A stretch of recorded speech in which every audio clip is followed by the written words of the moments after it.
Hello everyone, আমি মধুমিতা আজকে নিয়ে চলে এসেছি আবারও একটা নতুন রেসিপির ভিডিও নিয়ে। তবে আজকে কিন্তু কোনো শরবতের ভিডিও শেয়ার করব না, আজকে একটা চাট শেয়ার করব, যেটা তোমাদের আশা করছি ভালো লাগবে। সন্ধেবেলা হলে আমার যেটা হয়, একটু ফুচকা, একটু আলু কাবলি, মোমো, চাট জাতীয় কিছু খাবার এটা খেতে মন চায়। তো সেই চাটের রেসিপি আজকে তোমাদের সাথে শেয়ার করব। তো চলো দেখে নিই আজকে এই চাট। তো আজকে আমি বানাবো পাপড়ি চাট। তো এই পাপড়ি চাটটা বানানোর জন্য আমি কি করেছি, প্রথমেই আমি অল্প একটু তেঁতুল নিয়ে নিয়েছি। তেঁতুল নিয়ে এটা হালকা উষ্ণ গরম জল দিয়ে কিছুক্ষণের জন্য ভিজিয়ে রেখে দেবো, আধ ঘন্টার মতো ভিজিয়ে রেখে দেবো। তো আধ ঘন্টার মতো উষ্ণ গরম জলে ভিজিয়ে রাখলে এর থেকে পাল্পটা বের করতে সুবিধা হবে, খুব সহজেই পুরো পাল্পটা ইজিলি বেরিয়ে যাবে। তো এখানে এটা ভিজিয়ে দেওয়ার পর আমি এবার পাপড়িটা বানাবো। তো পাপড়িটা বানানোর জন্য কি করতে হবে, এখানে আমি আড়াই কাপ মতো ময়দা নিয়েছি। আড়াই কাপ মতো ময়দার সাথে আমি দেব অল্প একটু নুন দিয়েছি, আর 1 চিমটের মতো খাবার সোডা দেব, আর অল্প একটু জোয়ান হাতে ঘষে এর মধ্যে আমি দিয়ে দেব। আর এই পরিমাণগুলো কিন্তু ঠিকঠাক রাখতে হবে, কারণ পাপড়ি চাটে যদি জিনিসের পরিমাণগুলো ঠিকঠাক না দাও, পাপড়িটা কিন্তু ঠিকঠাক মুচমুচে হবে না। আর পাপড়িটা যদি মুচমুচে ঠিকঠাক না হয়, পাপড়ি চাটটা কিন্তু খেতে একদমই বেকার লাগবে, ভালো লাগবে না। তো পরিমাণগুলো ঠিকঠাক মতো দিও।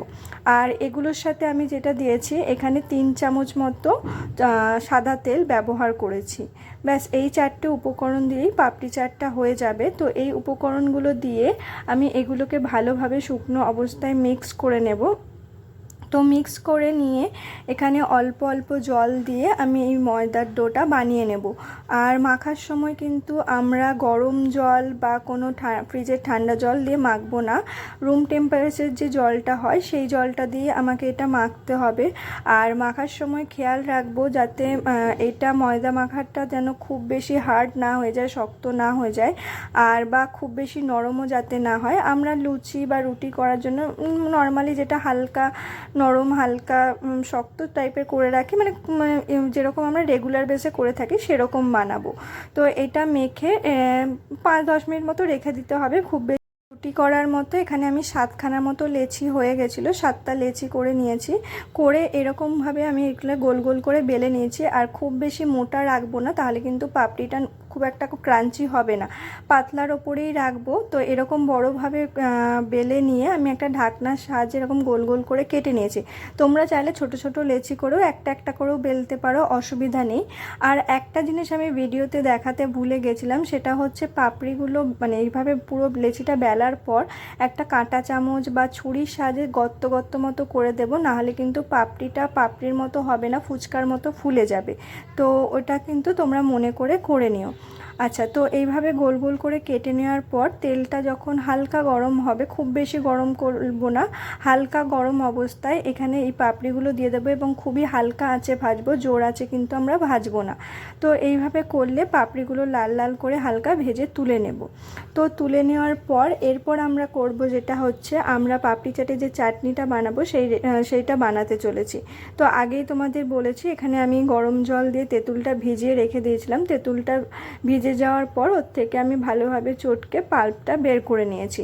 এরপর হচ্ছে পরের স্টেপটা, চাটনিটা আমি কিভাবে এক্স্যাক্টলি বানাবো। তো চলো দেখে নিই। চাটনিটা বানানোর জন্য আমি যেই কড়াইতে পাপড়ি চাটটা ভেজেছিলাম, পাপড়ি চাটের পাপড়িটা ভেজেছিলাম, ওই কড়াইয়ের বাকি যে তেলটা বেঁচেছিল ওই তেলটা পুরোটা একটা জায়গায় ঢেলে নিয়েছি। এখানে 1 চামচ মতো তেল নিয়েছি, ওই ভাজা তেলটার থেকে 1 চামচ মতো তেল নিয়ে এর মধ্যে অল্প দিয়ে দিয়েছি একটু 5 ফোড়ন। 5 ফোড়নের সাথে এখানে আমি দিয়ে দেব হচ্ছে 2টো মতো কাঁচা লঙ্কা বা শুকনো লঙ্কা, যেটা তোমার কাছে অ্যাভেলেবেল থাকবে তুমি সেটাই ব্যবহার করতে পারো, কোনো অসুবিধা নেই। এখানে শুকনো লঙ্কা ব্যবহার করলেও যেরকম তোমার টেস্ট আসবে, কাঁচা লঙ্কাতেও সেম আসবে। তো এটাতে তুমি যে কোনো একটা ব্যবহার করতে পারো, কোনো অসুবিধা নেই। তো এটা হালকা ভাজা হয়ে এলে তেঁতুলের যে জলটা ছিল, এই তেঁতুলের জলটা এর মধ্যে দিয়ে দেব। দিয়ে দেওয়ার সময় কিন্তু খুব সাবধানে দেবে, কারণ এটা কিন্তু যখন ঢালবে একটা ভাপ ওঠে, হাতে লেগে যাওয়ার সম্ভাবনা থাকে। তো একটু সাবধানে দেওয়ার চেষ্টা করবে। তেঁতুলটা দিয়ে দেওয়ার পর যখন হালকা ফুট আসবে তেঁতুলের জলটাতে, তার মধ্যে আমি এখানে দিয়ে দিয়েছিলাম 2 কাপ মতো চিনি ব্যবহার করেছি। এবার দেখো এই চাটনিটা আমি করছি টক মিষ্টি চাটনি। এটা আরেকটা চাটনি হয় পাপড়ি চাটের মিষ্টি চাটনি, ওটাও যদি তোমরা চাও আমি ওই রেসিপিটাও তোমাদের সাথে একদিন শেয়ার করে দেব। আমি এখন যে চাটনিটা বানাচ্ছি এই চাটনিটা কিন্তু টক ঝাল, হালকা টক হালকা ঝাল হালকা হালকা মিষ্টি লাগবে এরকম। তো অনেকে আছে যেটা হচ্ছে টক চাটনিটা পছন্দ করো না, তাদের জন্য তাহলে আমি একদিন মিষ্টি চাটনিটা অবশ্যই শেয়ার করে দেব। আজকে আমি একটা চাটনি বানিয়েছিলাম সেই জন্য শেয়ার করতে পারলাম না, পরে পরে নিশ্চয়ই শেয়ার করব। তো এখানে যখন চিনিটা ব্যবহার করেছি কিছুক্ষণ ফোটার পর ওতে অল্প একটু দিয়েছি বিট লবণ আর সামান্য একটু দিয়েছি এমনি খাবার যে সাধারণ লবণ হয় সেই লবণ, আর সাথে অল্প একটু দিয়ে দিচ্ছি এখানে জিরে লঙ্কা ভাজা যে ভাজা মশলা হয় ভাজা মশলাটা। ব্যাস এই উপকরণগুলো দিয়ে আমরা ফোটাতে থাকবো বেশ কিছুক্ষণ, যতক্ষণ না পর্যন্ত তেঁতুলের একটা যে কাঁচা গন্ধ থাকে সেই কাঁচা গন্ধটা যতক্ষণ না যাচ্ছে ফোটাতে থাকবো। তো সেই গন্ধটা চলে গেলে এখানে আমি 2 চামচ মতো নিয়েছিলাম কর্নফ্লাওয়ারটা অল্প একটু জল দিয়ে গুলে আমি এই তেঁতুলের চাটনিটার মধ্যে দিয়ে দেব। যখন এটা গাঢ় হয়ে আসবে 2-3 মিনিট মতো ফোটানোর পর গাঢ় হয়ে যাবে, এটা কিন্তু নামিয়ে নেব। দেখব খুব একবারে থকথকে গাঢ় যাতে না হয়ে যায় চাটনিটা, আবার খুব জল জলে না হয়, ঠিক এরকম যখন দেখবে পর্যায়ে চলে এসেছে গ্যাসটা বন্ধ করে তেঁতুলের চাটনিটা নামিয়ে নেব। এটা নামিয়ে নেওয়ার পর হচ্ছে পরের স্টেপটা করার জন্য কি করতে হবে, এখানে আমি ছোট সাইজের 5খানা মতো আলু, তো কাটা আলুগুলো এখানে আমি একটা পাত্রে নিয়ে নিয়েছি, কারণ আমাকে এখানে যে আলু টমেটো আরও জিনিসগুলো নিয়েছি এখানে মিক্স করব, আগে ভালোভাবে মাখিয়ে নিতে হবে তারপর পাপড়িটার মধ্যে দেব। তো এখানে আলুটা প্রথমে নিয়ে নিয়েছি, আলুর সাথে নিয়ে নেব টমেটো কুচি। এখানে টমেটো আমি ছোট সাইজের 2খানা মতো টমেটো নিয়েছি।